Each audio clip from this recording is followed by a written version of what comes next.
গ্যাসের দর বাড়ানো হলে নতুন বিনিয়োগে নিরুৎসাহিত হবে উদ্যোক্তারা, কমবে দেশি বিদেশি বিনিয়োগ।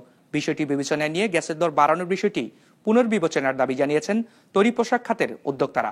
পরামর্শ দিয়েছেন ভবিষ্যতে এই ধরনের সিদ্ধান্ত নেওয়ার আগে ব্যবসায়ীদের সাথে আলোচনা করার। বুধবার রাজধানীতে ইয়ার্ন অ্যান্ড ফ্যাব্রিক শো এর উদ্বোধনী অনুষ্ঠানে এসব কথা উঠে আসে। 250-টিরও বেশি ডিজাইন অপশন নিয়ে ওয়ালটন স্মার্ট ফ্রিজ, বোঝে আপনার প্রয়োজন।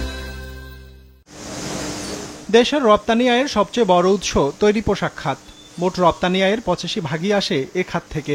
ওভেনের পাশাপাশি রপ্তানি আয় বাড়াতে বড় অবদান রাখে নিটওয়্যারও। বিগত সরকারের পলিসিগত সিদ্ধান্তের কারণে দিন দিন কমেছে এ খাতের মূল্য সংযোজন, সেই সাথে স্বল্প উন্নত দেশ থেকে উন্নয়নশীল দেশে উত্তরণের নামে বঞ্চিত হচ্ছে নানা সুবিধা থেকে। ফলে কমে আসছে বিদেশি বিনিয়োগের পরিমাণও। ইয়ার্ন শো এর উদ্বোধনী অনুষ্ঠানে যা তুলে ধরেন ব্যবসায়ীরা।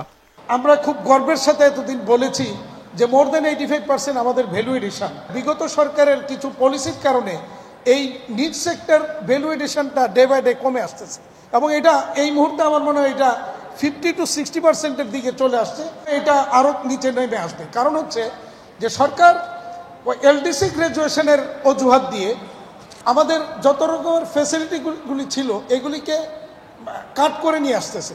অনুষ্ঠানে জানানো হয় দেশে তৈরি পোশাক খাতে কাজ করে প্রায় 40 লাখ মানুষ, যাদের হাত ধরে চলতি অর্থ বছরের প্রথম 6 মাসে এ খাতের প্রবৃদ্ধি হয়েছে 13.5% হারে আগের বছরের একই সময়ের তুলনায়। এই সময়ে এ খাত থেকে রপ্তানি আয়ও এসেছে $1,988 কোটি।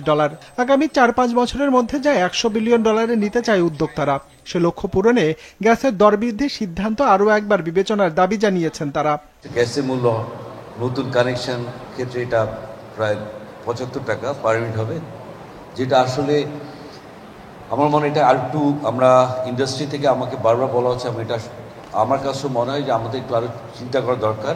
আমরা সরকারের যে কোনো সহযোগিতার মধ্যেই থাকতে চাই, কিন্তু সরকার যেন অন্তত যে কোনো সিদ্ধান্ত নেওয়ার আগে আমাদের সাথে একটু, আমরা যেহেতু একটা মেজর স্টেক হোল্ডার, আমাদের সাথে একটু আলোচনা করে সিদ্ধান্ত নেয়, সেটা আমাদের কাম্য।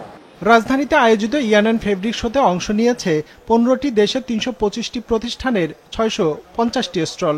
অংশগ্রহণকারী প্রতিষ্ঠানগুলো প্রদর্শন করেছে নিজেদের তৈরি কাপড়, সুতা, জিপার আর বাটন সহ নানা উপকরণ। এখানে যেমন সাপ্লায়ারদের সাথে আমরা ফেস টু ফেস মিটিং করতে পারি, আমরা ও আমাকে চিনে, আমি ওনাদেরকে চিনতে পারি। তারপরে একটা ফেস টু ফেস নেগোসিয়েশন করা যায়, ইনস্ট্যান্ট প্রাইস পাওয়া যায়। তারপরে ইনস্ট্যান্ট কস্টিং করে সে আমাকে প্রাইস অফার করতে পারে, আমি আবার তাকে রিনেগোশিয়েট করে প্রাইস কনফার্ম করতে পারি। এটা সুবিধা আর কি। ম্যাক্সিমাম ফেয়ারগুলোতে আমরা যেটা দেখে থাকি, বাংলাদেশের সাথে আদার্স কান্ট্রিগুলোর বিজনেসটা বাড়তে থাকে। I come here looking for more buyers in Bangladesh to express my business. বুধবার থেকে শুরু হওয়া এই আয়োজন শেষ হবে আগামী শনিবার, চলবে প্রতিদিন সকাল 10টা থেকে সন্ধ্যা 7টা পর্যন্ত।